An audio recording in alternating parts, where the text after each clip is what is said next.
આગળ વાત કરીશું અરવલ્લીથી। અરવલ્લીના મેઘરજ તાલુકાના પાટીવાડા ગામે આમ આદમી પાર્ટીની જનસભા યોજાઈ હતી, જેમાં પાર્ટીના ગુજરાત પ્રમુખ ઈસુદાન ગઢવી ખાસ હાજરી આપતા ગ્રામજનોની ભારે ઉપસ્થિતિ વચ્ચે કાર્યક્રમ સફળ રહ્યો હતો। આ પ્રસંગે 100થી વધુ મહિલાઓ અને યુવાનો આમ આદમી પાર્ટી સાથે જોડાયા હતા।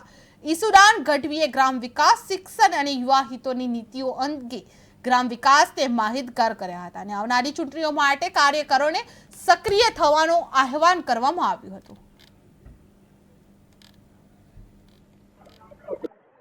આજે ગુજરાત જોડો જનસભા અંતર્ગત આજે અમે અહીંયા મેઘરજ તાલુકામાં છીએ, જેમાં ખૂબ બધી મોટી સંખ્યામાં લોકો આજે ગુજરાત જોડો જનસભામાં આવ્યા હતા, જોઈન્ટ પણ થયા છે। એમણે સંકલ્પ લીધો છે 30 વર્ષથી ભાજપે એને લૂંટ ચલાવી છે। એ રોડ રસ્તાની હોય, ગ્રાન્ટોની હોય, ખેડૂતને સહાયની હોય, દેવા માફીની હોય, વીજળીની હોય, આ બધી સમસ્યાઓથી ચારે બાજુથી પીડાઈ રહ્યા છે લોકો। ઇવન લોકોને ન્યાય નથી મળી રહ્યો।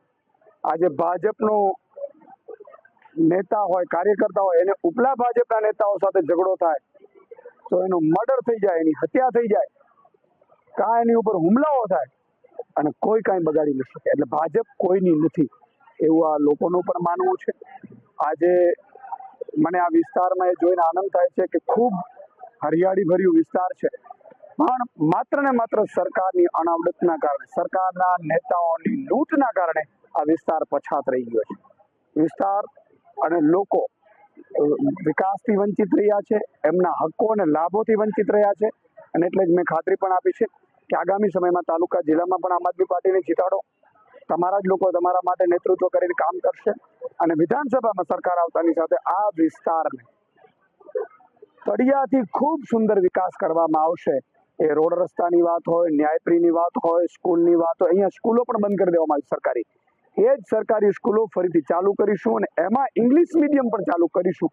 આવી વ્યવસ્થા અમારે લાવવાનું સપનું છે અને એના અનુસંધાને આજે જનસભામાં ખૂબ મોટી સંખ્યામાં લોકો 3-4 કલાક સુધી ઉપસ્થિત રહ્યા। કારણ કે હું ગાંધીનગર હતો, ગાંધીનગર પણ ત્યાં ઠાકોર સમાજ, વણજારા સમાજ, આ સમાજો ઉપર અત્યારે દાદા એટલે ડોનનું બુલડોઝર ચાલ્યું છે અને એ બુલડોઝર હજારો લોકોને બેઘર કરી દીધું છે।